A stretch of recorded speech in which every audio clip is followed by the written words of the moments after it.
Coletivo Pais Atípicos. Daqui a pouco eu apresento essa galera aqui. Está aqui.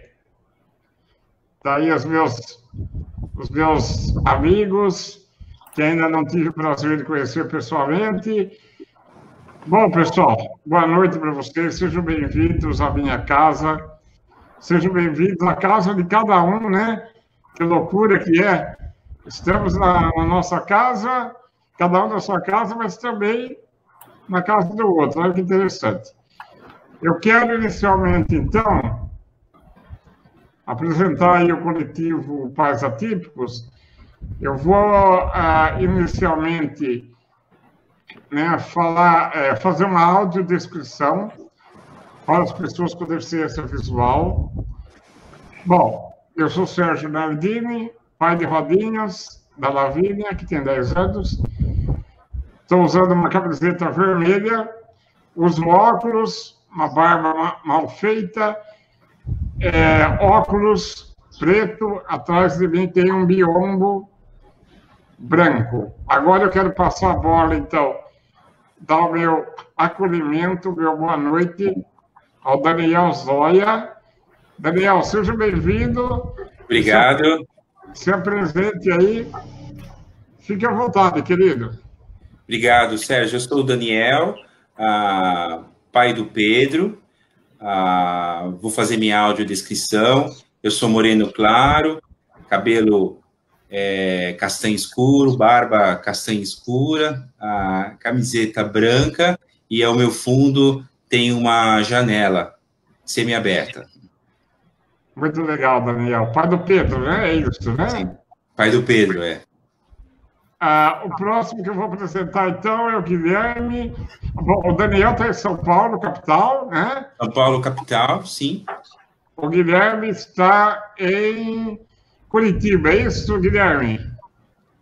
Exato, Sérgio. Estou em Curitiba. Sou o Guilherme, sou o pai da Dora, eu tenho papai atípico.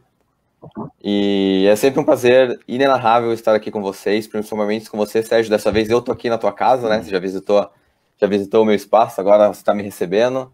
Eu estou muito feliz com esse convite, estou muito contente de poder conversar com vocês nessa noite aqui. E, bom, eu tenho pele branca, sou caucasiano, né? Que o pessoal chama branco.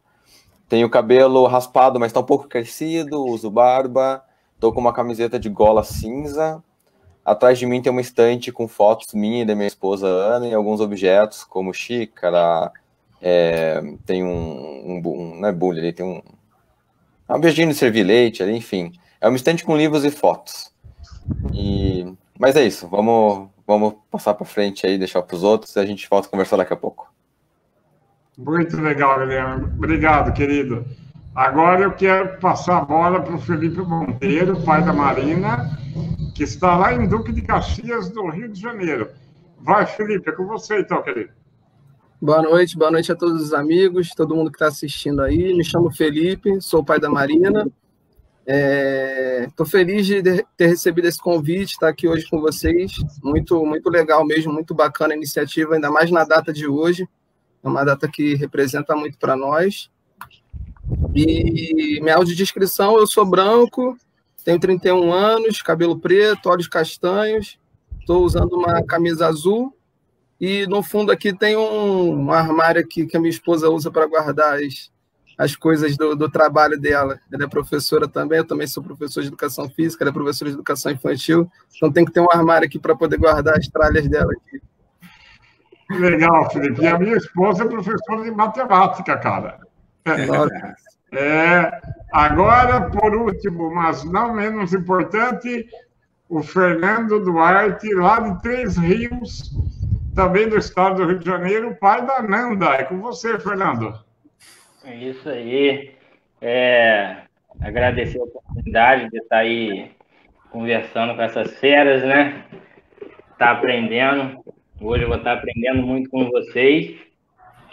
Como o Felipe disse, no dia de hoje, um dia muito importante para a gente.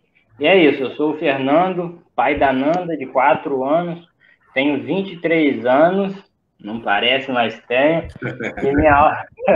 Minha audiodescrição é: eu tô de camisa branca, uso óculos, cabelo curto, barba, e atrás de mim tem uma parede e um pedaço da janela. Muito legal, Fernando. E daqui a pouco vai chegar com a gente, aqui na nossa roda de papais atípicos, o Lucas Rogério, que o Lucas ele é o pai do João Lucas, de Camaçari, da Bahia.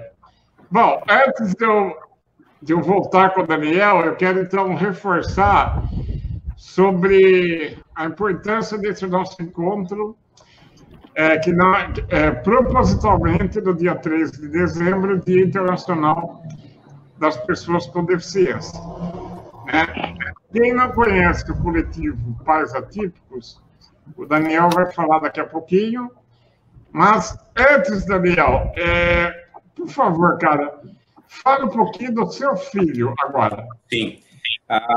Meu filho Pedro tem 8 anos, tem 2 irmãos de 8 anos que são trigêmeos, a Maria Flor e o Benício, e é uma criança atípica. Ele foi diagnosticado, Sérgio, com 3 anos e 3 meses, com a síndrome de deleção 22q11, que é também chamada de síndrome de George, que de George foi um cientista, acho que na década de 60, que trouxe ao mundo ele explicou o que era essa síndrome, né? E é uma das tantas síndromes que tem, né, na humanidade, são muitas, né? E ela tem como principais características, ela também é chamada de velo cardiofacial. Então, as principais características, eles têm uma questão do velo, né, do palato, que muitas vezes tem a voz anasalada. O Pedro, até esses dias, se vocês souberam, faz 15 dias que fez uma cirurgia para correção do palato. Cardio, e tem uma prevalência de 70% de portadores tem alguma questão de coração, e facial, porque é muito comum entre crianças sindrômicas, né? Eles, na mesma síndrome, eles têm um rostinho parecido. No caso do George, eles têm o olhinho caído, eles têm é engraçado até, tem o dedo do pé comprido, e depois eles têm outras questões, mas ele está no chamado, não é espectro, mas poderia ser 22q11, do cromossomo 22q11. Entendi, Daniel. É considerado uma síndrome rara? É rara porque é uma pessoa para cada 4.000 cidadãos. No Brasil, temos estimado, Sérgio, 50.000 portadores de síndrome de George. E para ser considerada raro, é de 1 para 1.600, né? Abaixo disso, não é considerada raro, embora, claro, a chance de ter é baixa. Mas o Pedro, ele cai já na escala do raro, do portador raro. Entendi, Daniel. Bom, agora o Guilherme Buco, lá de Curitiba, vai falar da Dora, que eu já tive a oportunidade, né, de bater um papo aí com o Guilherme, né, papai atípico. E olha o Lucas chegando aí, ó. Olha o Lucas aí. Enquanto o Lucas se ajeita, Guilherme, para quem não conhece, fala um pouquinho da Dora, por favor. Bom, a Dora, ela é uma criança que ela tem paralisia cerebral e ela tem epilepsia de difícil controle. Ela tem paralisia cerebral por conta de uma hipóxia que ela teve no parto, ou seja, faltou oxigenação durante o parto e acabou afetando a parte neurológica dela, né? Ela tá com 2 anos e meio agora, faz terapia desde os 23 dias de vida, mas ela teve uma lesão bem grave, assim, bem importante, bem severa, e ela não anda, não fala, ela tá com uma gastrostomia por causa de algumas coisas que aconteceram no desenvolvimento dela que impediram ela de se alimentar pela boca, mas a gente está fazendo fono para ver se a gente reverte essa situação. Então, adoro essa menina, que no nascimento ela teve uma questão ali, uma complicação, e que a gente não sabe o que é, né? A gente não tem ideia do que aconteceu, do porquê isso aconteceu, ela estava bem acompanhada, mas aconteceu e a gente tem que aprender a conviver com o que vem, né? Com a nossa... com a descoberta de que a gente não tem controle de nada. Então essa é uma grande coisa da paternidade atípica, assim, é você descobrir que você não tem muito controle da situação e tem que dar um jeito, né? Não tem que fazer. Pois é, Guilherme, e a vida sempre nos surpreende, né? E de alguma forma nos mostra e nos faz lembrar que realmente nós não temos o controle de absolutamente nada. Não. Aliás, eu confesso a vocês que é isso que torna a vida maravilhosa, cara, porque se fosse tudo programado, não teria graça. Não é a minha opinião, tá? É verdade. O Lucas está se ajeitando ali. Está nos ouvindo, Lucas? Estou ouvindo sim. Boa noite a todos. Boa noite, Lucas. Boa noite, Lucas. Seja bem-vindo. Nós já falamos de você um pouquinho, né? Que você é o pai do João Lucas de Camaçari. Então, eu vou pedir para você, Lucas, fazer uma audiodescrição rápida para as pessoas com deficiência visual que estão nos acompanhando, inclusive o Gabriel Henrique, que vai participar do Manifesta. Daqui 15 dias, o Gabriel ele é cego e é lá de Botucatu. Então, vocês veem a importância da audiodescrição, né, para as pessoas com deficiência visual. E o Gabriel aí, que é estudante de Direito, logo se forma como advogado e vai compartilhar conosco também a sua história daqui 15 dias. Lucas, faça então uma audiodescrição da sua característica, da sua roupa e do ambiente onde você se encontra. E já pode emendar, Lucas, e fala um pouquinho do seu filho. Vamos lá. Pronto. Boa noite a todos, né? Desculpa o atraso. Eu cheguei agora no trabalho aqui. Eu me chamo Lucas Rogério, tenho 29 anos. Sou pai do pequeno João Lucas. Estou aqui trajando uma camisa polo branca. Um pouco suado estar na rua. Mas é isso aí, eu vou falar um pouco de João. João teve o diagnóstico da microcefalia em 2015, né, do surto da Zika vírus. Ele foi afetado na gravidez, né? Minha esposa contraiu a Zika com 5 meses de gravidez. Né? E aí, desde então, nossa vida mudou de cabeça para baixo, né? Tivemos várias descobertas, muitas dificuldades, mas estamos aí, graças a Deus, superando o luto, né? Conseguimos passar do luto e hoje, graças a Deus, estamos vivendo uma vida atípica, legal. É uma vida até que Deus nos mostra muitas coisas para que nós viemos, para o que nós estamos fazendo, conscientizando a população, isso é muito importante. Nós trabalhamos com a conscientização, né, uma sociedade tão preconceituosa, na qual nós vivemos. É importante a gente trabalhar com a conscientização, né? Incluir, levar os nossos filhos para onde for, e é isso aí. Muito bom, Lucas. Antes do Felipe falar da Marina e do Fernando falar da Nanda, o Lucas ele usou uma frase que eu achei interessante, né? Ele falou rapidamente sobre luto. É isso, Lucas? Isso. Porque nós passamos pelo luto, né? Nós planejamos um filho... Eu não vou ser hipócrita, porque todo mundo planeja um filho normal, né? Brincar de bola com seu filho, brincar de correr na pracinha, andar de bicicleta, tudo isso mais. E quando recebemos o diagnóstico de João, foi complicado, né? No início, você ter 24 anos, né? Primeiro filho e receber uma bomba dessa, não é fácil. Mas, graças a Deus, superamos o luto e hoje estamos na luta aí por dias melhores. É isso que eu ia falar, é do luto à luta. Vencemos o luto, agora partimos para a luta. Exatamente. E esse sentimento é perfeitamente natural, porque o ser humano ele vive de expectativas e de planos. Sim. Então, quando alguma coisa sai dos eixos, né, o sentimento de luto não está relacionado somente à morte física. É aquele sonho que não se concretizou. É aquele plano que não deu certo. Só que não significa que esse presente que veio de uma forma diferente apenas, não significa que ele não vai nos proporcionar felicidade e alegria, viu? Com certeza. Você já sabe disso, né? Com certeza. Né, E hoje... Oi. Desculpa, e hoje, graças a Deus, na nossa sociedade aqui, pelo menos em Camaçari, nunca se tinha se falado tanto em inclusão, em reabilitação física, motora, intelectual, como nesse último ano, né?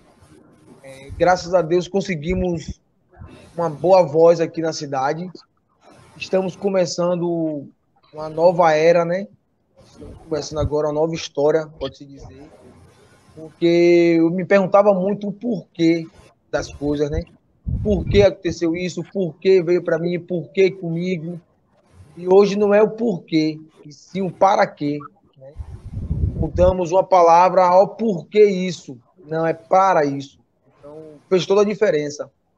Uma simples palavra que faz toda a diferença na vida. Sim.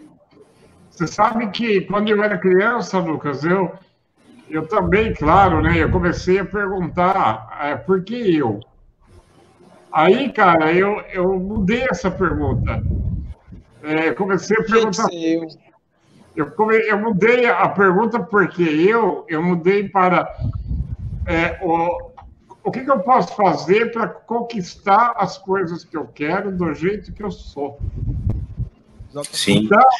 Então a aceitação e o acolhimento, né, a esse presente que nós recebemos, no meu caso, né, meu pai e minha mãe que receberam, né, eu aqui sou papai atípico, mas é de uma outra forma, né? Interessante isso. Então, a primeira coisa é a aceitação. Felipe, você concorda comigo? E fala um pouquinho da Marina já. Concordo plenamente. Eu que sou um cara de humanas, estudamos aí durante muito tempo sociologia, psicologia, filosofia, e sempre isso que a gente ouve falar desses termos, a gente ouve sempre falar sobre desconstrução de visões, né? E quando a gente tem um filho atípico, a gente tem que desconstruir para depois construir novamente, né? E acredito que o processo que o Lucas falou de luta é natural, todos nós passamos, e depois que a gente desconstrói aqueles planos, aqueles sonhos que vão por água abaixo, né? Quando a gente recebe o diagnóstico, a gente tem que construir. E normalmente desconstruir é mais fácil do que construir, mas no nosso caso é mais difícil desconstruir, né, no início. A Marina tem 1 ano e 9 meses, ela tem uma síndrome rara chamada lisencefalia, é uma síndrome causada por uma delação do cromossomo 17, a prevalência dela é de 1 a cada 100 mil nascidos. Nós descobrimos, ela nasceu no dia 8 de fevereiro do ano passado, né? Nós descobrimos que era lisencefalia em si quando ela já tinha 5 meses. Faltava 4 dias para ela fazer 5 meses, nós descobrimos, através de uma tomografia, que o cérebro da Marina era liso. O cérebro dela não possui, né? O cérebro dela é como se fosse um cérebro incompleto, é como se fosse um cérebro de um feto de 2 meses. Então, nós descobrimos por que ela teve as primeiras crises convulsivas. A gente, desde o 8º mês de gestação, já tinha uma desconfiança, porque numa das últimas ultrassons que a gente fez, quando a Marina estava, né, a Vivian estava com minha esposa, estava com 8 meses de gestação, uma ultrassonografia apontou um aumento do ventrículo cerebral direito. Então, a princípio,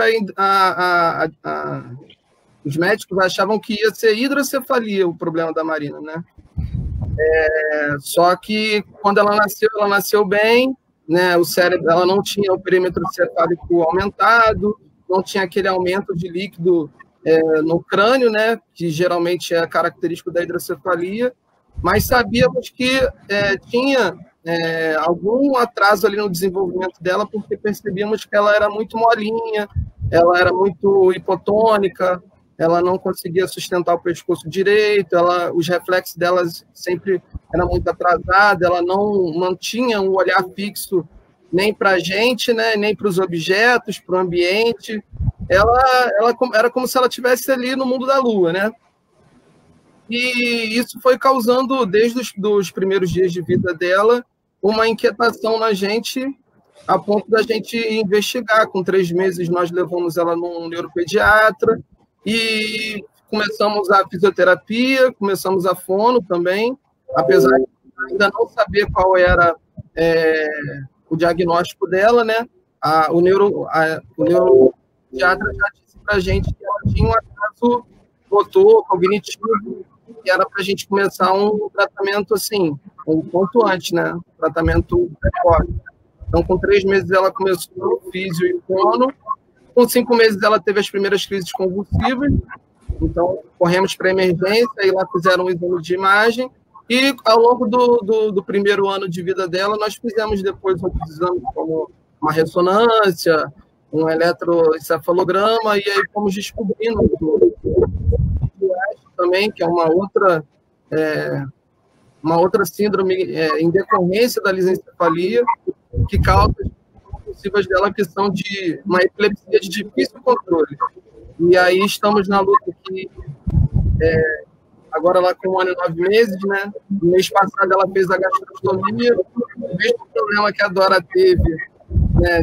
De refluxo, broncoaspiração, perda da capacidade de refletir, fez com que os médicos orientassem para ela ter uma qualidade de vida melhor, fazer a gastrostomia, e de um mês para cá a qualidade de vida dela tem melhorado com a gastrostomia. Era uma coisa que a gente tinha medo que acontecesse. Foi dolorosa para ela, porque foi uma cirurgia um pouco complicada, porque além da gastrostomia ela fez também uma conduplicadura, que é um procedimento mais doloroso, né, para a criança. Mas, graças a Deus, estamos seguindo firmes aí com o tratamento dela e com a qualidade de vida dela, buscando sempre o melhor para ela, né? Eu acho que é o que todos nós buscamos para os nossos filhos, dar o melhor para eles, né? Sim. Felipe, você falou que vocês observaram no comecinho que ela vivia no mundo da Lua, entre aspas, né? E, na verdade, é o mundo da Marina, né? Verdade, verdade. Que vocês, eu acho que agora conseguem acessar esse mundo da Marina com muita facilidade, né, Felipe? Muita facilidade, porque a gente aprende a ler a criança, né? Ao longo desse tempo, a gente já sabe quando ela está irritada, a gente já sabe quando ela está tranquila, a respiração dela muda, o semblante dela muda. Então, apesar da gente não ter a comunicação verbal, ela não fala, ela não anda, até a parte motora dela também é muito prejudicada, mas a gente consegue fazer essa leitura muito bem. E todo mundo se espanta, né? Porque às vezes, quando a gente está no meio da família assim, ela faz alguma coisa, a gente já sabe, ó, a Marina está irritada. Se tiver um barulho, se tiver um som alto, se tiver muita gente falando, ela já começa a ficar irritada, começa a passar a mão no rosto. Aí todo mundo fica assustado. Caramba, como é que vocês sabem? A gente já está acostumado, né, cara? Ô, Sérgio. Comunicação alternativa, né? Comunicação alternativa. Desculpa interromper, a Mônica está dizendo que está dando microfonia. Não sei se você consegue fechar os demais microfones. Eu vou sugerir, eu posso dar uma sugestão para vocês, meus amigos, que quem não estiver falando, fechar o microfone. Então, vou fechar aqui. Mônica, obrigado. Eu já terminei a minha fala, vou fechar aqui. Ok, obrigado, Mônica, pela dica aí. Fernandão, quem é a Nanda, cara?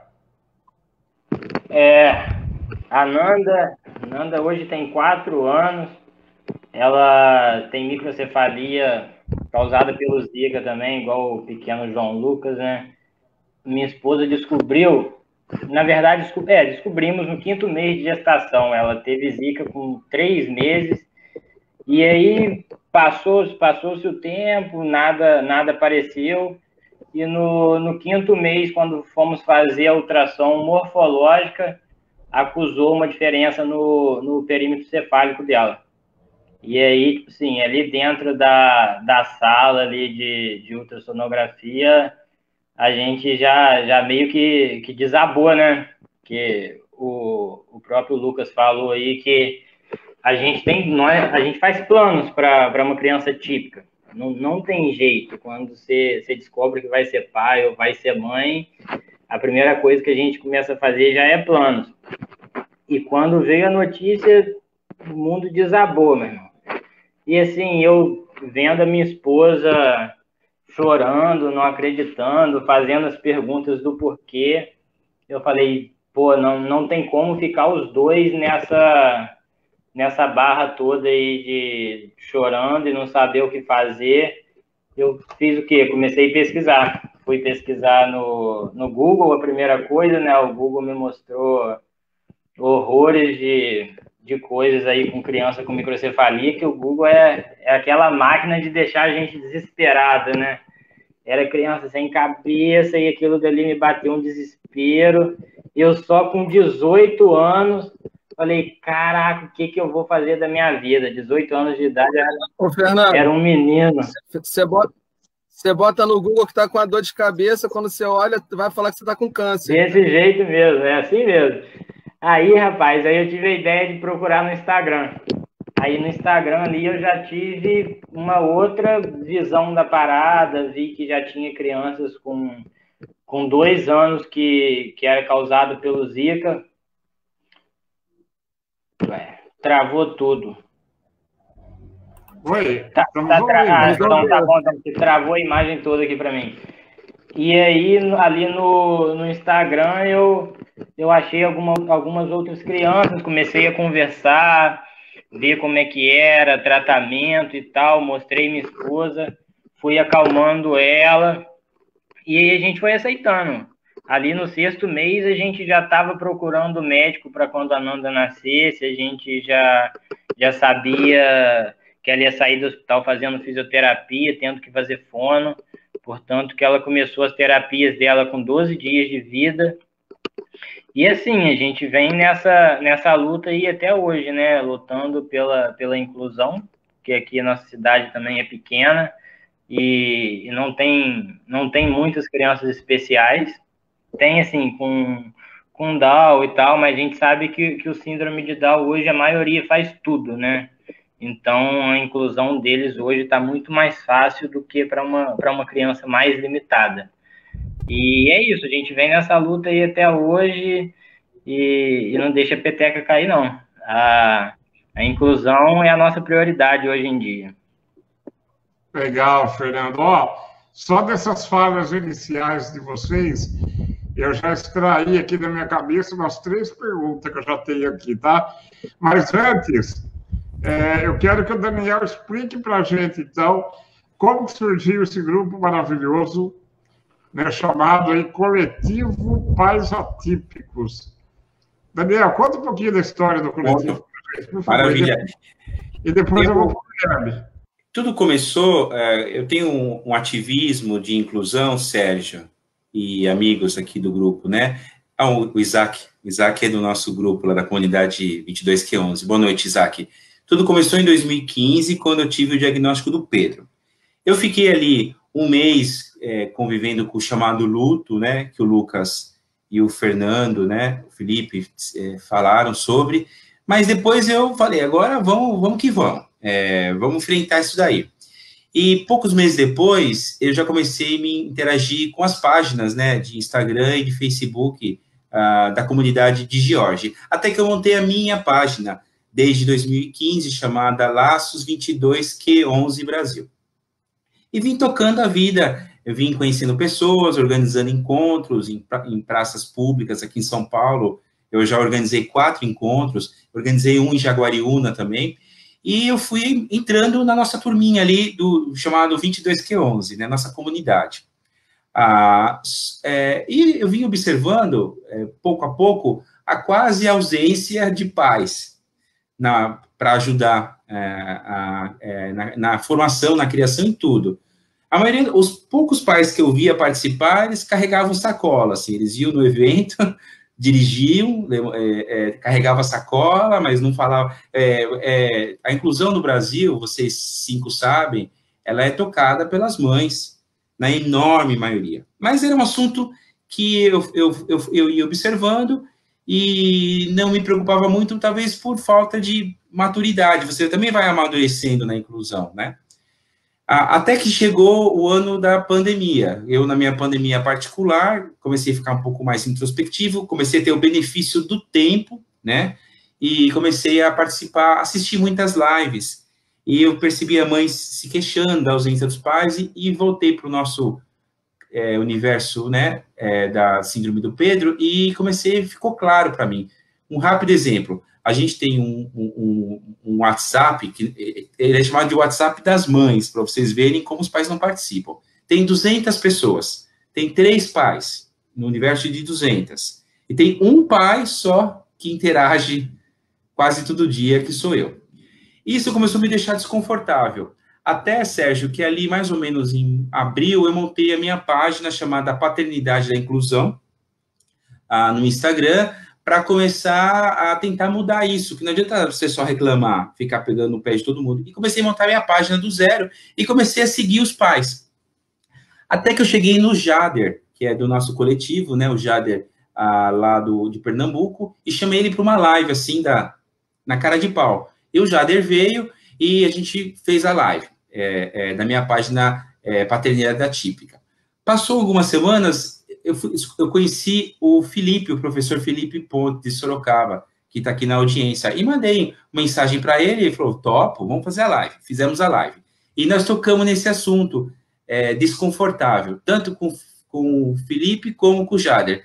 E andei mais um pouco, fiz a live com o Guilherme. Cheguei no podcast dele, assisti, e também foi um assunto importante na nossa conversa.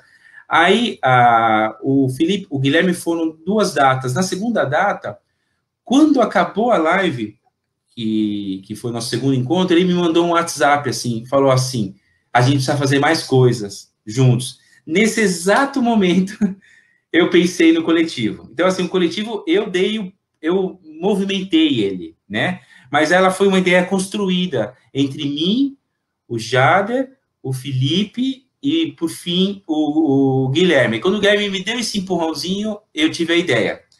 Aí eu conversei com os 3, que era o que eu tinha ali na mão, né, para começar o trabalho, e os 3 falaram assim, eu topo. E depois dos demais, eu gravei um vídeo aqui na minha cozinha, caseiro, porque estava com meus filhos na sala, e fiz uma mensagem de 1 minuto, e escrevi um manifesto de 2 ou 3 parágrafos. E comecei a disparar para 30 pais, talvez. Achei 15 malucos que toparam, sem me conhecer. Minha página era uma página embrionária, com 50 seguidores, e tem gente que tinha muito mais quilometragem, né? E eles toparam, sem me conhecer, falaram, vamos, ser amigo do Guilherme é meu amigo, ser amigo do Felipe é meu amigo. E nós nos organizamos, Sérgio, através da página do Insta, e começamos a fazer encontros virtuais mensais, inclusive o nosso próximo é sábado agora. E aí a gente foi de forma coletiva, que vem do nome, né, se organizando. É um grupo que tem uma organização horizontal, ele não tem hierarquia, tudo é decidido por voto, né, todos vocês aqui são testemunhas, e a gente, depois de 4 ou 5 encontros, a gente amadureceu muito, a gente achou pontos em comum, a gente melhorou a comunicação, e para nossa sorte, no último encontro, entrou o Sérgio, que eu conheci também através do Guilherme. É assim, né? Nós vamos indo. E aí eu chamei o Sérgio foi muito carinhoso e topou, e já está aí, já está organizando live, chamando todo mundo. E hoje, para finalizar, Sérgio, nós somos em 14 pais, 13 pais que têm filhos PCD, e um pai PCD, que é o Sérgio, que veio enriquecer o nosso debate e o nosso trabalho. Basicamente é isso. A gente está novo na área, né? Mas posso dizer, Sérgio, que a gente veio para ficar. Olha, eu quero aproveitar esse gancho seu e agradecer. O primeiro que eu conheci aí realmente foi o Guilherme, né? Conforme eu falei no comecinho, nós já tínhamos feito uma live juntos, né? Eu fui o convidado dele, e depois o Daniel conversando e tal.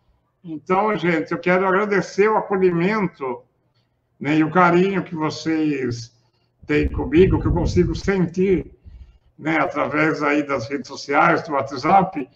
E para quem não me conhece, que eu percebi aqui que muita gente que está nos acompanhando, talvez não conheça a minha história, e eu não falei no começo, né? Eu sou o único pai no coletivo com deficiência, né? A minha filha Lavínia, 10 anos, não tem deficiência, e eu tenho a AME tipo 2. O que é a AME? É atrofia muscular espinhal, né? Tipo 2, uma doença neuromuscular progressiva. E eu costumo dizer que eu tenho AME do verbo amar, tá? E obrigado, gente, obrigado mesmo.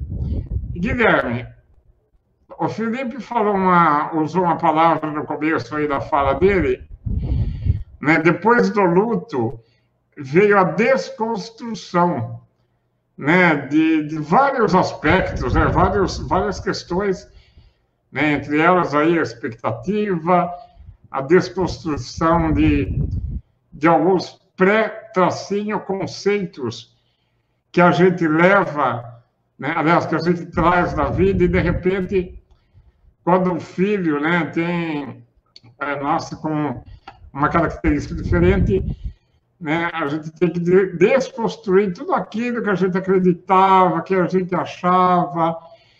Eu queria que você falasse um pouquinho aí em relação à experiência com a Dora. Como é que foi para vocês, então, em relação a essa desconstrução?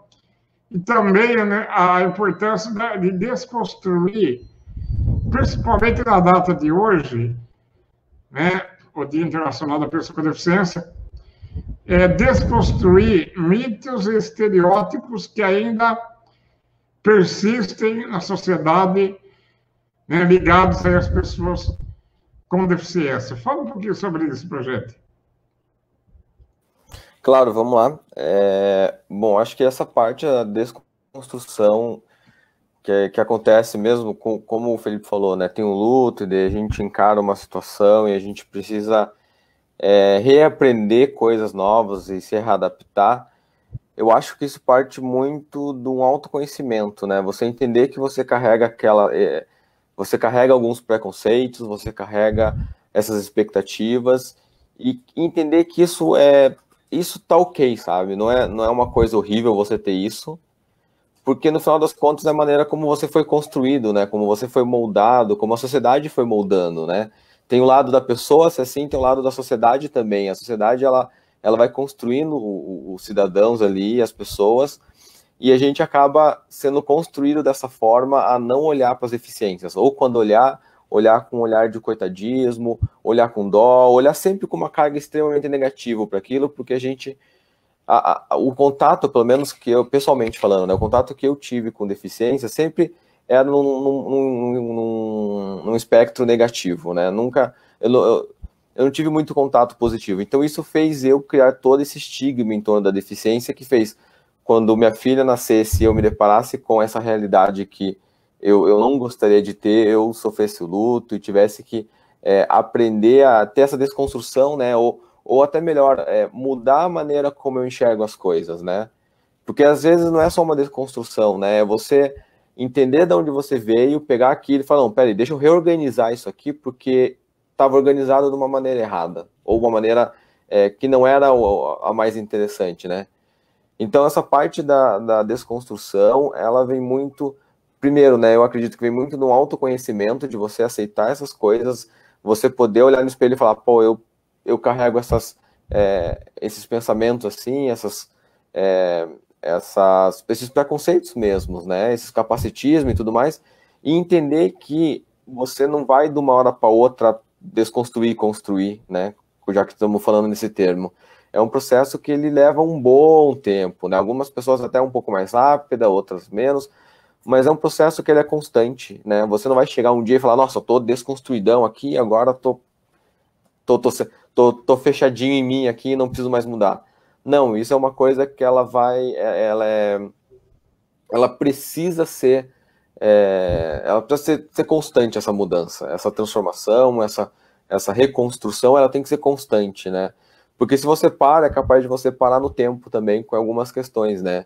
É muito comum a gente falar, pô, lá nos anos 2000 estava ok fazer aquilo. Sim, nos anos 2000 era meio que aceitável. Hoje não é mais. Então, daqui 20 anos, talvez, tenham coisas que a gente olhe para a década de 10, a década de 20, e pense, poxa, ainda bem que a gente evoluiu daquela época, né? Ainda bem que a gente está melhor do que aquela época. Então, esse processo, ele para mim, ele não foi simples e não foi fácil. Foi muito difícil para mim. Eu narro muito isso no conteúdo que eu produzi, no meu canal do Papai Típico. Eu acho que é um ponto que muitos pais, pelo menos os pais do grupo com quem eu conversei, com quem eu também fiz, com quem eu entrevistei, é um ponto em comum, assim, de se ver questionando muitas coisas que acreditava e tendo que se adaptar e sem ter tempo para se adaptar, né? Porque não é uma coisa que a gente espera, não é uma coisa que você fala, ó, daqui 2 meses vai nascer minha filha e minha filha vai ter deficiência, então já vou me organizando aqui. É sempre um do nada, assim. Então é importante a gente entender a nossa situação e se abrir para poder conversar, para poder aprender essas coisas, se colocar à disposição da situação para poder lidar com ela. Por mais dolorido que seja, por mais triste que seja, eu acho que esse é o caminho. E comigo foi bastante assim, apesar de ter sido bem demorado. Eu confesso que hoje eu olho para trás e eu penso o quanto eu perdi, do quanto tempo eu gastei focando muito mais na minha tristeza do que no que eu poderia estar vivendo já com a minha filha. Hoje eu tenho essa noção e eu tento com o Papai Típico, inclusive, falar para os homens, ó, você tudo bem, você tem o seu tempo para você ficar triste, mas você precisa dar um jeito de entender essa situação, né? Não pode ser assim para sempre, até porque a tua filha vai estar crescendo, teu filho vai estar crescendo, tua companheira ou teu companheiro ali vão estar precisando de você. Então, ficar parado e focando nisso não é uma situação muito interessante. Outra coisa que... Perfeito. Oi? Perfeita a fala do Gui, concordo. Assina embaixo. Eu também. Outra coisa que eu acho importante, Guilherme, acho que os demais vão concordar comigo, é a ressignificação. Uhum. A gente ressignificar muitas coisas, né? Inclusive a palavrinha conquista. Né? Então, assim, se antes, né, o Lucas, o Felipe, o Fernando, enfim, se antes vocês sonhavam com o filho ou a filha fazendo determinada atividade, jogar bola, ou andar de bicicleta, enfim. Agora, com a nova realidade, as conquistas serão outras. Então, é um novo significado. Então, por exemplo, a Dora, hoje, quando ela consegue fazer tal coisa, por mais pequena, né, que seja esse movimento físico, qualquer coisa, o novo significado que você deu, acho que para a palavra conquista, né, eu acho que, não sei se você entendeu a essência da minha fala, Guilherme. Sim, Sérgio, deixa eu só contar até uma coisa que tem acontecido recentemente com a Dora. A Dora, a gente não sabe o quanto ela enxerga e como ela enxerga, né? A gente tem que fazer um exame para isso, mas a gente não tem noção do quanto ela enxerga. Às vezes a gente acha que ela consegue enxergar algo, consegue notar a gente, às vezes parece que ela está sempre olhando pro além. E recentemente, eu às vezes chego meio de sopetão, bem pertinho dela, assim, ó, né? Falo, oi filha, e dou um beijo nela, faço alguma coisa assim, para ver se ela tem alguma reação. E recentemente ela tem tido muitas reações quando eu faço isso. E é uma reação do tipo, é um jeito dela de levantar o braço, dar um sorriso, vira o rosto, mas é assim, é uma resposta do tipo, eu notei que tem alguma coisa aqui. Isso já me deixou muito feliz, porque assim, eu tava quieto, daí eu fazia, daí ela fazia a mesma coisa. Daí ela até soltava um barulhinho, daí eu deixava ela se acalmar, passava 2 minutos, eu fazia de novo, para testar, para ver se não era uma coincidência ela tá tendo um espasmo no momento que eu faço isso. E acontece de muitas vezes, assim, em 5 minutos, 10, dali meia hora eu faço de novo e ela tem a mesma resposta. Então, a gente, né, como o Lucas comentou ali, né, e o Felipe também, a gente vai aprendendo a ler os nossos filhos, e essa é uma coisa que a gente descobre o quão importante é você conseguir entender o mínimo dele.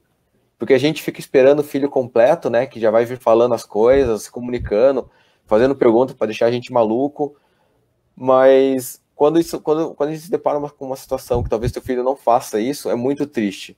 E quando você consegue perceber os pequenos detalhes, entender essa comunicação do teu filho, por mais que você ache que talvez não exista comunicação nenhuma, cara, é uma alegria, assim, que parece assim, puxa, meu filho tá ali, sabe? Adora tá ali, ela tá dando um jeito de ela se mostrar pra gente, sabe? Ela não tá quieta, ela tá encontrando alguma forma de falar comigo. E quando a gente nota esses nuances bem pequenininhos, cara, é uma alegria muito grande, assim. A gente muda totalmente a nossa barra de expectativa e de conquistas, assim, realmente. Legal, Guilherme, legal. Lucas, você falou aí de Camaçari, né? Que esse ano houve uma movimentação. Quer dizer, talvez você tenha percebido, né, a partir de agora, essa movimentação, essa questão da inclusão, tudo, porque quando a gente começa a vivenciar uma experiência, a gente começa a observar melhor, né, coisa, por exemplo, acessibilidade da cidade, debates, né, mas sobre a importância da informação, né, da conscientização da sociedade e tal, que é um trabalho, acho que é o foco principal do coletivo, né, eu acho, né, que é levar a informação. Fala um pouquinho, você acha que o preconceito, muitas vezes, ele nasce da desinformação? Não é uma maldade, e assim uma falta de habilidade por não conhecer o assunto ou a deficiência? Na verdade, aqui que nem o Fernando disse, ele teve o diagnóstico dele na gravidez, né? Já no nosso caso foi diferente. Minha esposa contraiu a Zika vírus do 4º para o 5º mês de gestação e a gente não sabia o que ia acontecer. Tanto que a gente achou que fosse água contaminada, que aqui tem um polo petroquímico, né, na cidade. Aí achamos que foi isso. E quando ele nasceu, com 4 meses de vida, que a gente veio descobrir o diagnóstico dele. Ou seja, até os 4 meses de vida ele era uma criança típica, né? E do 4º mês em diante foi que o mundo desabou. Automaticamente, quando a gente foi procurar já saber de escola, essas coisas, já percebemos a barreira que a gente ia enfrentar, né? Porque eu não tenho condições financeiras de pagar colégio particular, então procurei o municipal. Tive que processar a prefeitura, processar a Secretaria de Educação, processei todo mundo para conseguir um edital para contratar cuidadores especiais. Conseguimos, graças a Deus, depois de 2 anos de espera, conseguimos cuidadores nas escolas. Então, hoje, porque da pandemia não está tendo aula, mas quando o João vai para a aula, tem uma mulher que olha ele direitinho na aula. Então, por exemplo, tem um evento na cidade, Dia das Crianças, por exemplo. Eu peguei o prefeito aqui e deixei ele na saia justa no evento, né? Dia das Crianças, todo aquele evento lindo, gastaram uns milhões de reais no evento. Aí eu peguei a cadeira de roda de João, saí rodando o evento todo. E não achei um brinquedo, inclusive. Nenhum. Só uma piscina de bolinha. Aí eu falei, vou pegar o prefeito. Vou falar com os prefeitos, vou falar com ele, cadê ele, cadê ele? Procurei, achei ele, né? Aí eu falei, prefeito, cadê o brinquedo inclusivo, prefeito? Uma estrutura dessa, um evento desse, não tem um brinquedo inclusivo, rapaz? Aí ele ficou meio na saia justa, beleza. Quando foi esse ano, eu tive audácia de entrar na política. Sem recursos, sem dinheiro, sem nada. Só que eu tenho uma inclusão, né? Eu tenho uma voz da inclusão para falar. Eu tenho que falar sobre inclusão. Isso é uma missão que Deus me deu na minha vida e eu aceitei. Porque às vezes a gente demora de dar fruto, mas a gente não sabe o porquê, né? Às vezes a gente procura um caminho, procura outro, a gente fica meio assim, Deus mostra o caminho que a gente tem que seguir, né? Então, essa questão de preconceito sempre vai existir. Isso aí, infelizmente, eu sou negro, Eu sou favela, então eu já sofro isso, por morar na favela e por ser negro. E agora, por ser pai atípico, eu sofro ainda mais. Só que eu sempre digo, eu quebro a barreira do preconceito com amor e inclusão. Eu não posso dizer que eu vou mudar o mundo, mas tenho certeza que cada um fazendo a sua parte, a gente consegue sim mudar pelo menos a nossa rua ou o nosso bairro, porque meu bairro hoje é um bairro muito, vamos dizer, o ponte da cidade, né? Pode-se dizer. É o meu bairro aqui. Então eu tive que conscientizar todos os bares para deixar o acesso para o cadeirante. Eu tive que conscientizar todo mundo para deixar todo o acesso, a rampa, passagem livre, barulho em bares até tarde. Ou seja, é um processo, né? Então a nossa cultura, a cultura brasileira é preconceituosa. Então, para a gente lutar contra a nossa cultura, não é do dia para o outro. A gente vai chegar num dia e no outro já vai estar mudado. Não. É um trabalho de conscientização. Agora, esse ano 2021, vamos fazer palestra nas escolas, vamos trazer eventos inclusivos, porque Deus já trabalhou sobre isso, já colocou pessoas na minha vida para trazer eventos, corrida, ciclismo, surf adaptado, banho assistido. Então, querendo ou não, nós já estamos fazendo a inclusão acontecer aqui na cidade. Eu não tive muito voto, não, porque aqui é muito dinheiro, né, que rola. Mas o que eu queria, graças a Deus, eu consegui, que foi levar para os políticos o nome inclusão, porque aqui tem acessibilidade, não tem inclusão. Acessibilidade é uma coisa, inclusão é outra, né? A acessibilidade faz parte da inclusão, mas a inclusão é muito mais complexa, né? A gente não deve falar que uma rampa é inclusão. Não. Uma rampa é acessibilidade. Não é isso? Então, a gente luta por inclusão. Então, é isso. João hoje tem 5 anos. Né? Graças a Deus, aonde nós vamos, nós levamos alegria. Ele é uma criança muito ativa.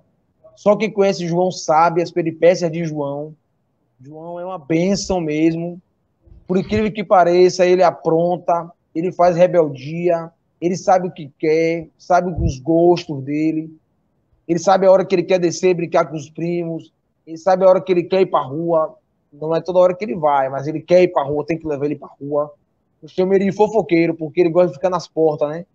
Fica nas portas, vendo a vida dos outros. Vai, fofoqueiro pequeno. Aí ele fica lá nas portas. Então é legal, porque as pessoas se aproximam, né? Porque tem aquele preconceito, exemplo assim. Porque o menino está na cadeira de rodas, tem que ser feio, por exemplo. Isso é uma coisa que a gente passa direto. Mas ele é tão lindo, né? Ou tá na cadeira. Não entendi, minha senhora. Como assim? É porque tá na cadeira, tem que ser feio? Não entendi. Como assim? Aí já... Eu sempre dou uma dessa, né? Tipo, eu sou um pai bem... Como eu posso dizer? Eu perco a piada ou perco a amizade, mas a piada eu não perco. Então sempre rola dessas. E sempre rola dessas, né? De vir alguém assim, olhar para ele assim, para achar... É o quê? Tá querendo ver a cara partida no meio?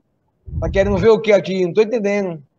Aí sempre tem dessa, né? Mas a gente vai levando, e graças a Deus temos tudo para conseguir conscientizar, né?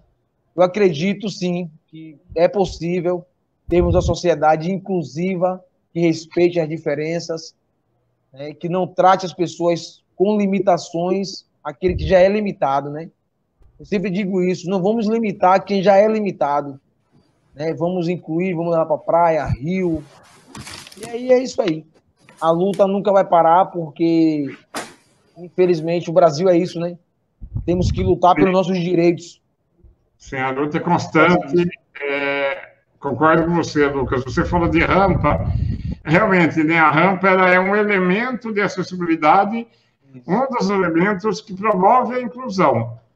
Né? Mas, de repente, o local, né, um prédio público, por exemplo, tem rampa, mas você chega lá, os atendentes, as pessoas que estão do outro lado do balcão, não têm o mínimo de sensibilidade para lidar com o diferente. Isso. Sabe? Então, não é só barreira arquitetônica, barreira também atitudinal, né? Que está ligada às atitudes. E falando em acessibilidade, eu gosto de valorizar muito a participação aqui do público, inclusive procuro sempre responder as perguntas, né? E a Leti, aqui, ó, ela fez uma pergunta muito pertinente e eu vou responder, Leti. Pois é, Leti, cadê intérprete de Libras nesta live? E eu vou aproveitar, então, a sua pergunta e contar uma novidade, que é o seguinte, as lives do Manifesta, todas elas têm legenda, né, lá no Facebook, só que não é o suficiente, porque tem muito surdo que não consegue acompanhar a legenda. Infelizmente, né, humildemente, eu peço desculpas para os surdos, que hoje eu não consegui viabilizar um intérprete de Libras, tá?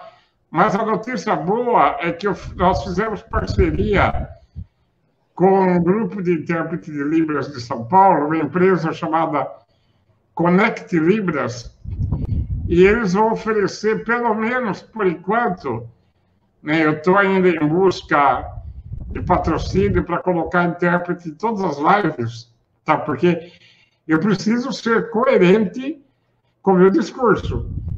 Eu também, Arlete, fico incomodado que não tem intérprete de Libras aqui. E, novamente, peço desculpas. E aí, a Connect Libras, que é da Celina e do Ricardo, lá de São Paulo, eles vão disponibilizar tradução pelo menos uma vez por mês, né? E pelo menos uma live, e aí eu vou ter dificuldade de selecionar, né, qual live que vai ter o intérprete de Libras.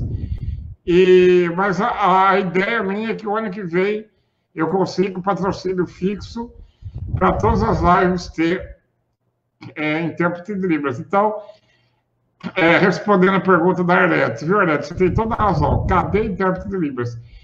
E eu não sou de fugir de pergunta, não, tá? Eu quero aproveitar e valorizar a presença da Shirley, que tem um filho síndrome de Down, tá? Que já participou, inclusive, de live com a gente. O que mais? Eu quero destacar a presença da Grazi, aqui, ó, que ela é estudante de educação especial, com ênfase na deficiência intelectual, e ela é tutora na rede estadual, né, para alunos que necessitam de ajuda específica. Obrigado pela presença, galera. O que mais? Deixa eu ver. Bom, e aqui está, então, o contato do coletivo, tá? Deixa eu ver quem falta aqui. 1, 2, 3. O Felipe, acho, né? Deixa eu ver aqui no meu controle aqui. Ô, Felipe, quais são os seus sonhos e desafios aí das práticas inclusivas para Marina? Fala pra gente. Desculpa, pode repetir, Sérgio? Eu queria que você compartilhasse com a gente os seus sonhos e os principais desafios e enfrentamentos para a inclusão da Marina. Sim, vamos lá. A Marina, já falei, né? Ela tem lisencefalia, então a situação dela, tanto cognitiva quanto motora, e a questão da epilepsia são características delas que deixam a gente muito preocupado de a gente manter ela num ambiente sem a gente estar perto, né? Então, eu sempre falo com a minha esposa aqui como é que vai ser para a gente colocar a Marina na escola, por exemplo, né? Porque, pelo menos as escolas daqui da minha região onde eu moro, em Duque de Caxias, elas não têm um preparo adequado para que a gente se sinta seguro e matricule a Marina, por exemplo, daqui a alguns anos na escola, né? Ou numa creche. Então, nós somos professores, né? Eu e ela somos professores, então essa questão da inclusão no ambiente escolar é uma coisa que preocupa a gente. Eu pelo menos não sei como é que eu vou lidar com isso ainda, até porque a Marina ainda não está na idade escolar, mas é uma coisa que me preocupa. Em relação à inclusão dela em outros ambientes, na sociedade também, eu também não sei como vai ser, porque até no meu seio familiar eu tenho dificuldades para deixar a Marina com alguém. Por exemplo, se eu quiser ir agora não, com a pandemia, né? Mas se eu quiser ir no shopping, se eu quiser ir no cinema, se eu quiser ir em algum lugar e tiver que deixar a Marina com alguém, eu só tenho uma pessoa, que é a minha cunhada, a irmã da Vivian, que é a pessoa com quem eu posso deixar a Marina, porque a minha cunhada ela está com a gente aqui desde que a Marina nasceu, né? Ela ajudou a minha esposa aqui na época que a minha esposa estava de resguardo, e hoje nós saímos para trabalhar e é a minha cunhada que fica tomando conta da Marina aqui, que cuida da Marina. Então, a minha cunhada é praticamente uma especialista em Marina. E eu falo com os meus familiares que eles têm que fazer o curso de Marina, têm que se especializar nela, porque todos os cuidados que remetem a ela são muito específicos, entendeu? Não é qualquer pessoa que consegue cuidar dela. E isso me causa um pouco de preocupação, porque eu não sei se eu e a Vivian estaremos aqui para sempre, né, para cuidar dela. Então, acho que todo mundo que tem filho atípico pensa nessa situação e isso causa um pouco de preocupação e receio. E a gente busca ter essa voz, né, e falar com as pessoas sobre inclusão para que esses efeitos negativos da não inclusão eles não tragam um prejuízo para a gente, né? Lucas, você gostaria de acrescentar, Lucas? Rapidinho, só pegando um pouquinho da sua pergunta para Felipe. Você perguntou sobre sonhos, né, que ele tem para a Marina. Pois é, eu não falei. Isso é bem interessante. Eu esqueci dessa parte da pergunta. Isso é rapidinho, só para. É bem importante isso, porque é bem interessante, né? Porque, assim, aqui na Bahia, não temos nenhum projeto assim relacionado diretamente à inclusão sempre, né? Temos aqui o Para Praia, que é só no verão. É banho assistido, aí tem ali aquele banho de mar, aquela coisinha ali e só. Só que nós estamos trazendo para cá um projeto de surf, né? A gente bota as crianças especiais na prancha de bodyboard e surfa com elas. Então isso é uma aventura, né? Não são todos os pais que deixam as crianças irem, mas eu deixo, né? Eu gosto, a gente bota aí mesmo, não tá nem aí. E é bem legal, né? Tipo, essa questão de sonhos, assim, o nosso maior sonho é sermos tratados com igualdade, né? A gente sair com nossos filhos e as pessoas não olhar torto, não ficar olhando pra gente com diferença, não ficar, oh, meu Deus, o que você quer? Tirar isso, né? Pararem com essa besteira de ficar, como eu posso dizer, verdade. vitimizando, né? Eu vejo que tem muita questão do medo, né, do preconceito também, das pessoas chegarem, quererem saber como é que funciona a vida da Marina, né? Foi até uma das coisas que me fez criar o Instagram dela, foi poder falar um pouco mais do dia a dia dela e para que as pessoas tenham mais contato, né? O Gui falou na fala dele aí que muitas vezes nós somos moldados pela sociedade a não pensar na questão da inclusão pela forma como nós somos criados, e isso tem muita relação também com que a sociedade realmente nos molda, né? E a partir da nossa voz, de nós que estamos vivenciando essas situações, nós podemos falar para as pessoas, né, como é ter um filho com deficiência, ou como ser um pai com deficiência, né? Isso agrega muito. Em relação aos sonhos que eu tenho para a Marina, os sonhos que eu tenho para a Marina eram os sonhos que o próprio Lucas falou aí, acho que o Fernando falou também, de ir à praia, de ensinar a jogar futebol. Eu sou professor de educação física, então esse sempre foi o meu sonho, fazer alguma atividade com a Marina, correr. Eu vejo você correndo aí, Lucas, na orla com a cadeira de roda e o João Lucas aí. Eu tenho esse sonho ainda. Assim, eu fico um pouco preocupado porque a questão da epilepsia da Marina, ela tem muito a ver com os estímulos, né?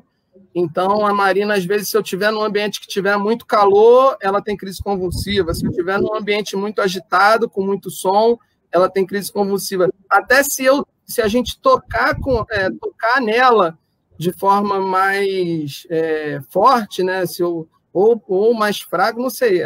Tudo tem a ver com a questão da recepção do estímulo dela. Então, todos os ambientes assim que não são, que são mais amplos, né, como no caso da praia, no caso de um parque ou cinema, né, como já foi falado aqui, são lugares que a gente acaba tendo um pouco de receio de levar ela, mas não deixamos de ir. Já fomos na praia, já fomos no parque, a gente passou o carnaval em Búzios, então nós levamos, eu brinquei com ela na gangorra lá do parquinho, levei ela na praia. No início do ano nós fomos num sítio, eu botei ela na piscina do sítio, fomos numa praia também, botei ela na praia, que a praia não tinha muita onda, era mais lagoa assim, né? Também botei ela lá. Mas são barreiras que nós também temos que enfrentar como pais e levar os nossos filhos, por mais que a gente tenha medo, tenha esse receio, nós temos que levar, e eu acho que aqui em casa, pelo menos, a gente se esforça bastante para isso. Legal, Felipe. Muito legal, cara. Eu quero trazer o Fernando agora aqui para a nossa roda de conversa, que está quietinho, depois eu vou voltar no Daniel, tá, Daniel? Com a pergunta sobre o machismo, tá? Acho que é um tema legal. Fernandão, a minha pergunta para você, cara, eu acho até... na verdade, é uma pergunta reflexão, e se vocês, se os demais quiserem contribuir também nessa resposta, acho que vai ser legal. Eu queria saber, assim, sobre transformações, né? Sobre as transformações que a paternidade nos oferece, né? Como ser humano, como homem, como cidadão. Eu era um tipo de Sérgio, né? Antes da Lavínia nascer.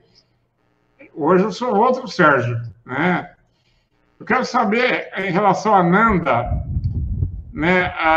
Por isso que depois eu quero também ouvir rapidamente vocês aí todos, o Guilherme, o Felipe, né? O Lucas, o Daniel. Quais as transformações que a Nanda trouxe aí na vida do Fernando, em termos de ser humano, de, sei lá, cara. E são transformações intangíveis, né? Que a paternidade proporciona. E quando o filho ou a filha ela é diferente, eu acho que essas transformações, né, têm um novo significado. Fala um pouquinho. Quem era o Fernando antes e depois da Nanda? Eu costumo falar, quando me perguntam sobre isso, que é o seguinte: eu me transformei pai quando eu descobri que a Nanda seria especial. Foi ali que eu falei, pensei para mim, né? Agora eu tenho que ser pai, tenho que ser o triplo de uma pessoa responsável.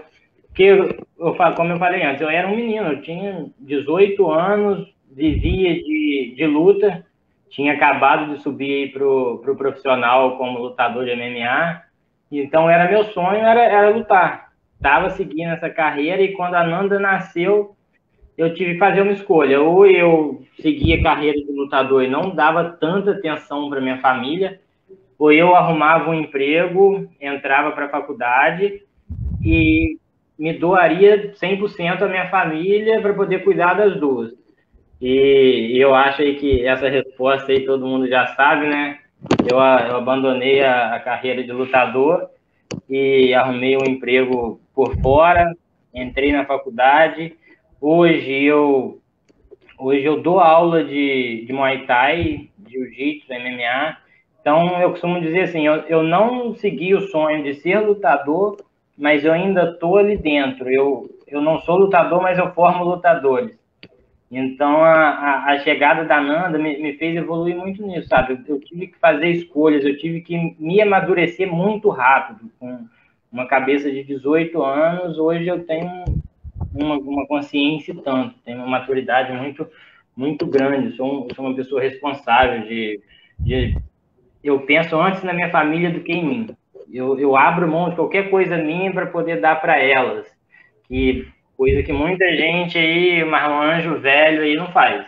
Tenho certeza que não faz. Então, eu costumo dizer isso. O que mudou na minha vida foi eu amadureci, virei homem, né? Inversão de valores e de prioridades também, né, Fernando? Isso aí. Desse jeito. Legal. Alguém gostaria de de contribuir, de falar alguma coisa? Guilherme, Felipe, Lucas? Sérgio, eu gostaria de falar aqui que eu aprendo muito com esse grupo e eu fico feliz que a gente compartilha muitas ideias, né? Falando um pouco dessa questão dos sonhos, né? A gente estava aqui no isolamento, vou contar um caso aqui. Né? A gente estava no isolamento e a gente sempre teve o costume de ir para a praia antes da Marina nascer, né? Eu e a minha esposa, pelo menos uma vez por mês, a gente ia na praia, ia no cinema, ia no parque, ia na praça, em algum lugar, sempre estava fazendo alguma coisa. Depois que a Mariana nasceu, a gente começou a ir com menos frequência. Mas durante a pandemia, a gente ficou com muita vontade de ir na praia. Eu falei assim, amor, quer saber?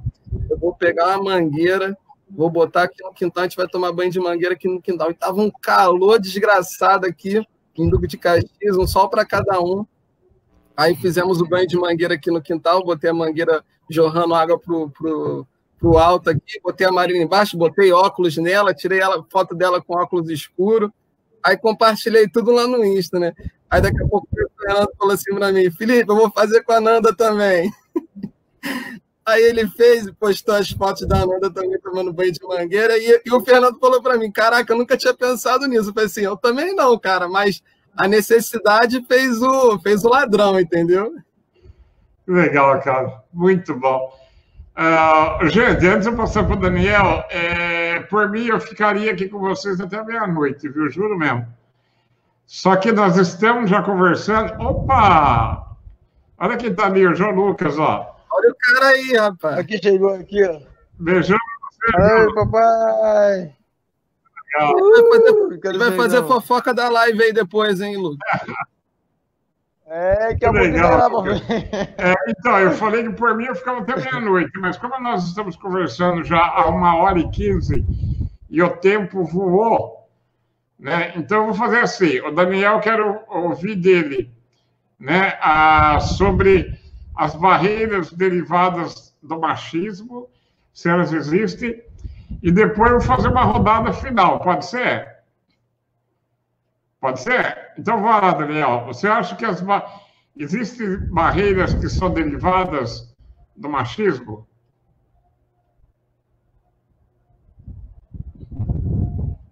Opa, Daniel?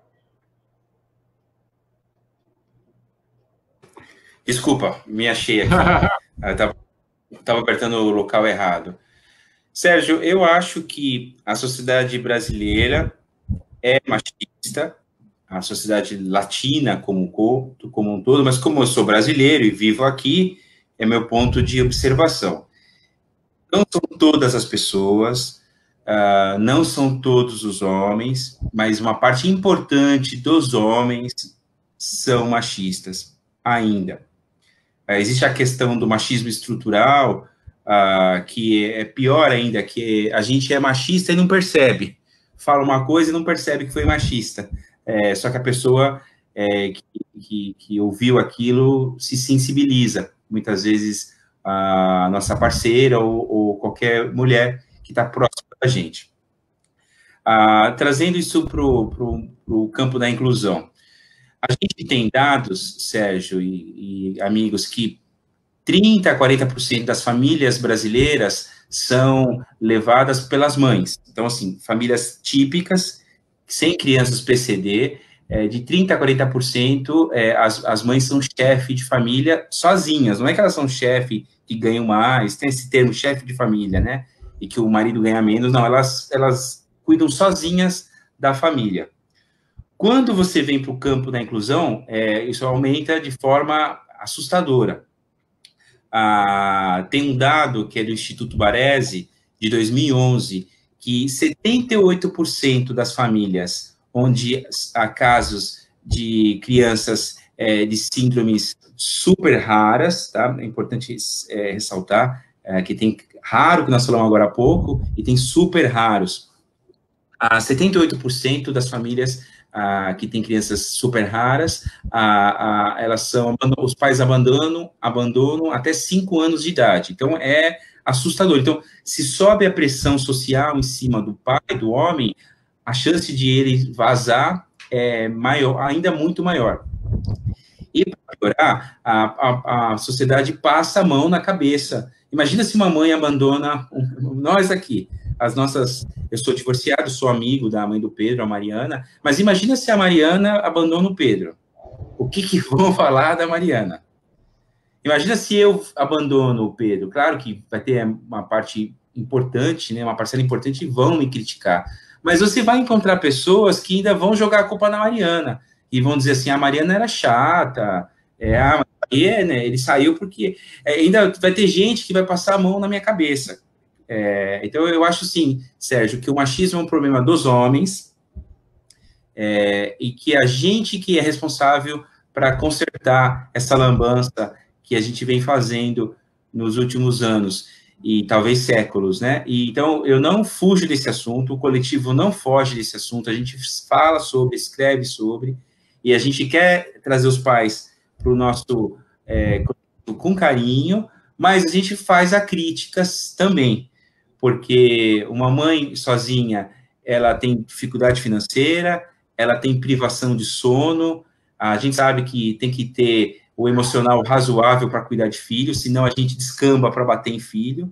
Uma pessoa que está sem dormir, com pouco dinheiro, com 1000 problemas, ela estoura, e às vezes ela perde a paciência, e é a realidade de muitas mães no Brasil. Então, eu acho sim, Sérgio, que é um problema, que o coletivo ataque esse problema, não foge desse assunto, e que um dos nossos papéis é mudar a situação.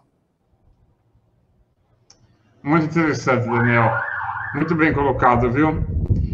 Bom, gente, vamos para a rodada final, então? Eu vou fazer agora o sentido contrário, tá?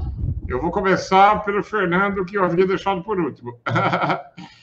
Fernando, eu quero que você responda, se possível, assim, resumidamente, o que significa inclusão para você e se você sente a diferença, né, quando você sai com a Nanda, a diferença entre ser incluído e ser acolhido.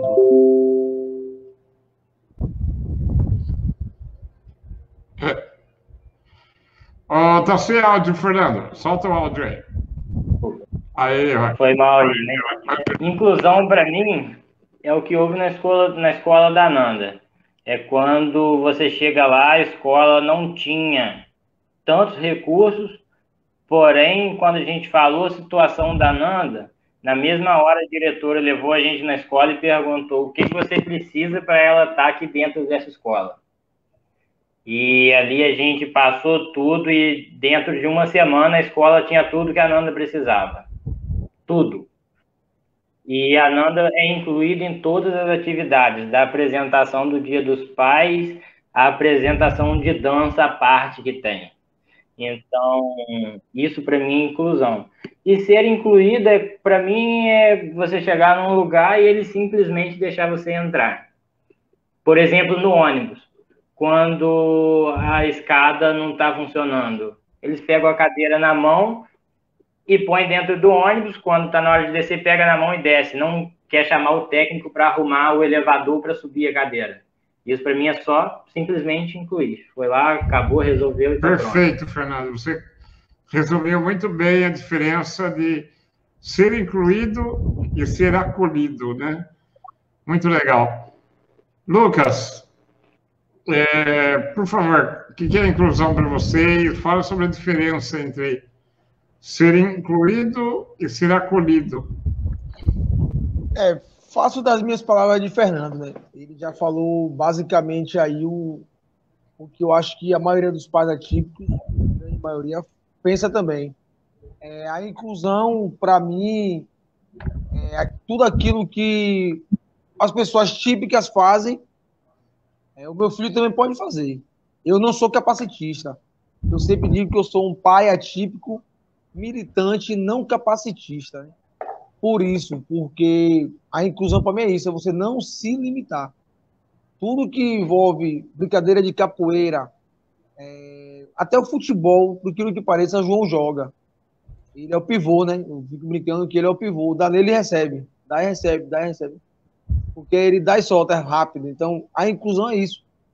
É você incluir. Ele falou praticamente tudo o que eu ia falar, ele já Já falou o Fernando aí. Eu digo as minhas palavras a dele. Exatamente isso mesmo. Ser acolhido não tem nada a ver com ser incluído. É basicamente isso aí mesmo que ele falou. Não tem nem muito o que falar, que ele já falou todas as minhas palavras. Muito bom, Lucas. Quer aproveitar e também deixar uma mensagem final aí? Pronto, deixa sim. Primeiramente, eu, como sempre, gosto muito de agradecer, né?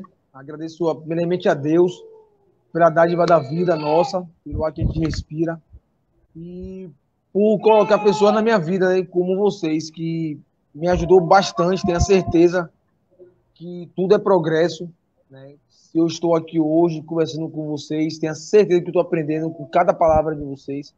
Com cada um que fala aí, eu aprendo bastante. Tudo isso aí, para mim, sou muito grato mesmo por isso. Eu faço parte do coletivo Pais Atípicos, tenho muito orgulho de falar isso. Onde eu vou, eu falo do coletivo. Na rede de amigos, roda de... Onde eu vou, eu sempre falo, eu faço parte do coletivo Pais Atípicos, tem pais de todo o Brasil, estamos levando um movimento de inclusão para o Brasil todo. E hoje eu digo sempre, muito bom mesmo você poder fazer algo, né, por uma pessoa que não consegue fazer, e sem pedir nada em troca, né? Simplesmente por fazer mesmo, por dar amor. E a vida é isso, né? Mais amor, por favor. É isso aí. Gratidão. Boa noite a todos. Obrigado, Lucas. Fernando, ficou faltando alguma mensagem final, Fernando?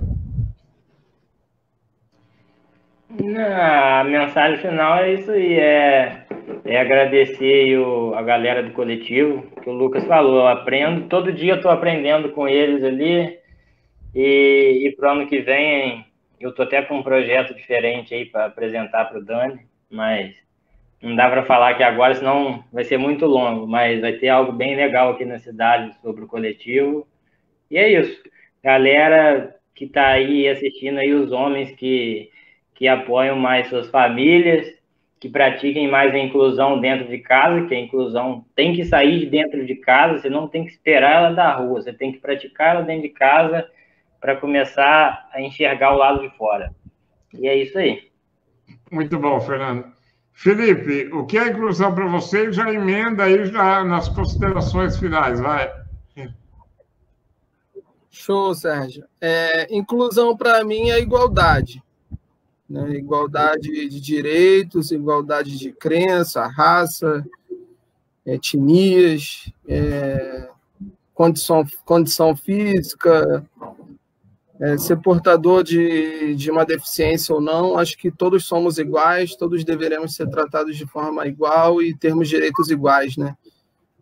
Eu vejo, por exemplo, aqui na Prefeitura do Rio, eu gosto muito de falar da área da educação, porque eu sou professor e trabalho no município do Rio, né, onde simplesmente é uma falsa inclusão que ocorre muitas vezes aqui nas escolas, porque as crianças que têm autismo ou a criança que tem alguma deficiência intelectual em si, muitas vezes ela é colocada dentro de uma sala regular, que a gente chama de salas regulares, né, salas com as crianças típicas, e a criança fica lá sem ter nenhum apoio, sem ter um profissional junto com ela que possa entender da deficiência dela e auxiliá-la no processo de educação.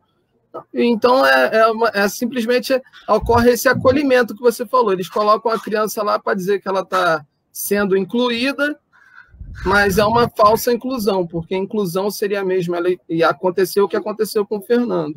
Chegar uma criança com deficiência, qualquer ela que seja, e o diretor falar para a família o que essa criança precisa, já que muitas vezes os próprios diretores, né, não conhecem as deficiências dos nossos filhos, e nós falarmos e a criança realmente poder ser incluída e poder ter o seu processo ali educacional o básico possível, né, dentro do ambiente escolar que a escola promove. Então, eu vejo que inclusão, para mim, é igualdade.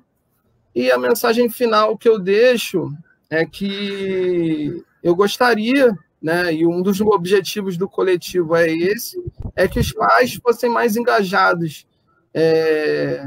na inclusão, como o Lucas falou, e o Fernando, começa dentro de casa, concordo completamente com isso, tem que começar dentro de casa, mas eu vejo que muitos pais até pela questão do machismo, que o Daniel citou também, muitas vezes eles se ausentam, né?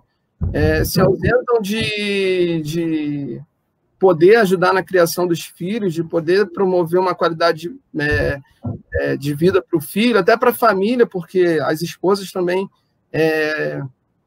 sofrem quando ocorre essa ausência, né, do pai dentro do lar.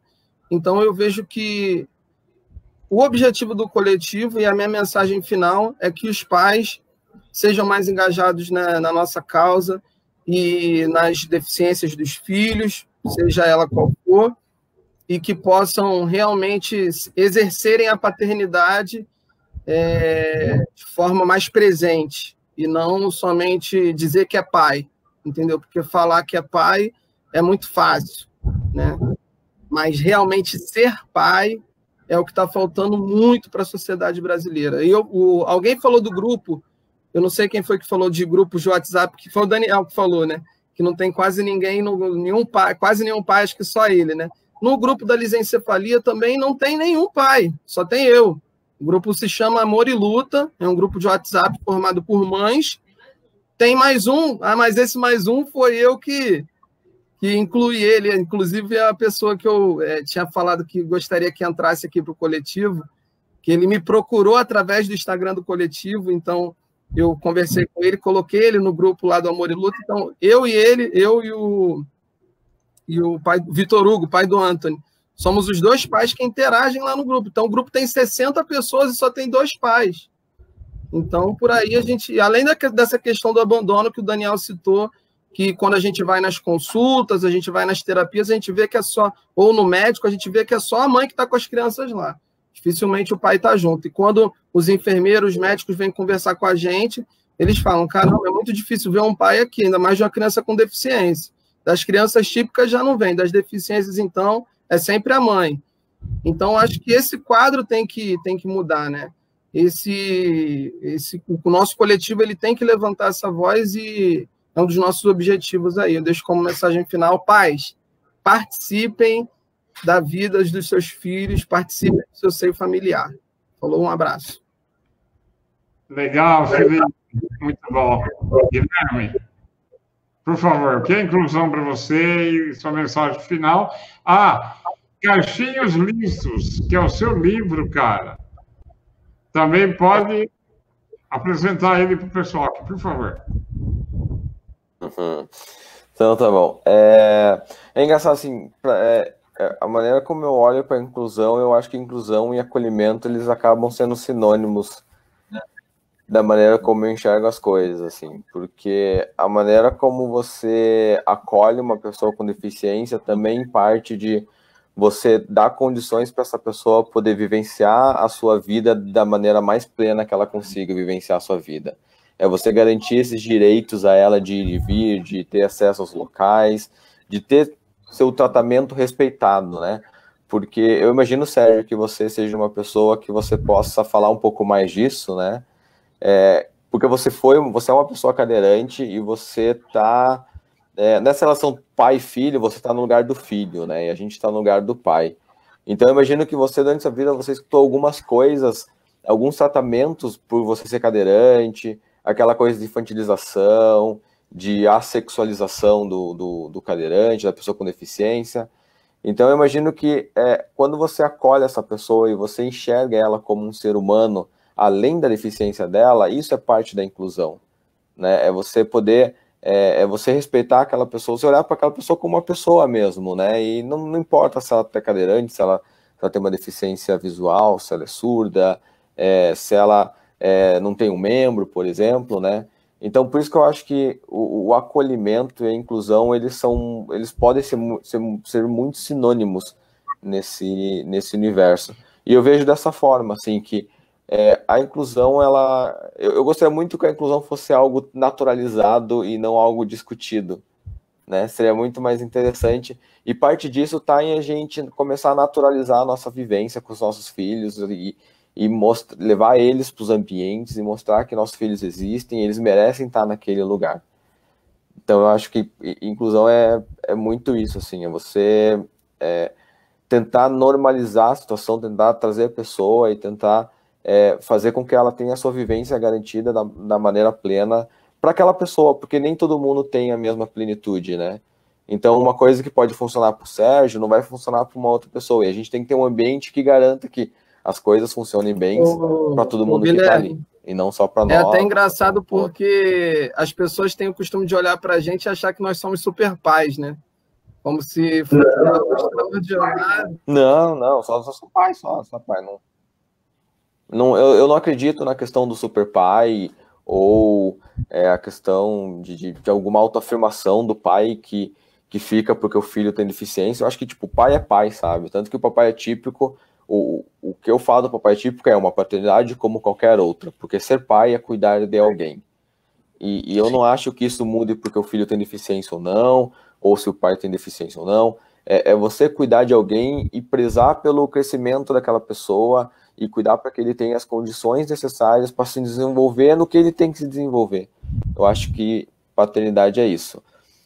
Um recado que eu gostaria de dar, né, aproveitando um pouquinho o gancho do Felipe, que eu falo muito, eu me preocupo muito com os pais, né? Eu acho que a gente tem que cuidar dos pais para que eles possam cuidar dos filhos. Eu digo pais no masculino, homem mesmo. Eu tento olhar para esse cara porque ter uma certa empatia com esse cara que está passando por essa situação de ter um filho com deficiência, de descobrir esse filho com deficiência, porque eu passei por isso, eu fiquei muito mal com a minha situação. Então eu tento ter um olhar de acolhimento com esse homem para tentar ajudar, para tentar entender as dores deles e mostrar que essas dores deles são normais ele sentir, e tá tudo bem sentir essas dores. Nós temos muita dificuldade em lidar com essas dores pela nossa construção masculina mesmo, como a gente é moldado por todo mundo. Então, eu tento comunicar isso como homem para mostrar que tudo bem você tá triste, tudo bem você chorar, tudo bem você tá frustrado porque você queria jogar futebol com teu filho não anda, sabe? Ok, sabe? Isso acontece com todo mundo, acontece até com o pai que queria que o filho jogasse vôlei e o filho quer fazer natação. Acontece, né? A frustração acontece, ela tá inerente quando você tem um filho. Mas a deficiência, ela traz um grau muito grande em cima disso.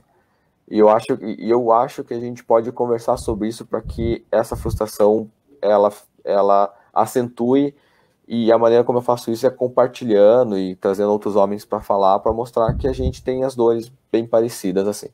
E parte do meu processo de entender a minha situação, porque cada um tem um processo, tem gente que vai pintar, tem gente que vai correr, tem gente que vai fazer terapia, que eu aconselho fazer, eu também fiz terapia, mas parte do meu processo foi escrever. Escrevendo, eu criei o Papai Típico, e eu escrevi esse livro aqui, chamado Cachinhos Lisos, que é uma história de fantasia, é uma história infantil de fantasia, que narra a história de uma menininha que ela descobre um baú em casa, e ela vai descobrir quem que é o dono desse baú. Ela é inspirada na minha filha, que tem paralisia cerebral, e eu pensei como que seria para minha filha se desenvolver se eu pudesse contar essa história de desenvolvimento através de uma história de fantasia. Porque eu acho que é uma maneira mais lúdica da gente tratar de alguns assuntos e fazer as pessoas entenderem, né? Como uma porta de entrada para entrar em toda essa situação. Então eu escrevi esse livro aqui, ele está à venda no site da Editora Inverso, Editora Inverso, para todo mundo conseguir enxergar. E quem tiver vontade de conhecer pode vir falar comigo também. Eu agradeço o espaço aqui para poder falar não só do Papai Típico, conversar com todos vocês, conversar com o pessoal que está assistindo a gente em casa aí, e poder falar da Cachinhos Lisos aqui, que é um livro que eu escrevi com muito carinho, e que eu estou muito feliz de poder compartilhar essa história com todo mundo, porque eu acho que quando a gente compartilha essa história, a gente começa a conhecer outras pessoas. Isso é muito importante para a gente também, não só para os outros, mas é importante para a gente, porque a gente se conhece também através de outras histórias. Então eu agradeço mais uma vez aqui a oportunidade de conversar com vocês, falar sobre esse assunto que dá para passar a noite conversando. Sérgio, você é um cara incrível, muito obrigado pelo convite, a gente está muito feliz com você no coletivo e está muito feliz de poder também estar dividindo esse espaço com você aqui. E é esse recado que eu queria dar para todo mundo aí. Obrigado, Guilherme, eu que agradeço, viu? Você falou fantástico, fantástico. Daniel, o idealizador, então, do coletivo Pais Atípicos, né? O pai do coletivo. O que é a inclusão para você e suas considerações finais?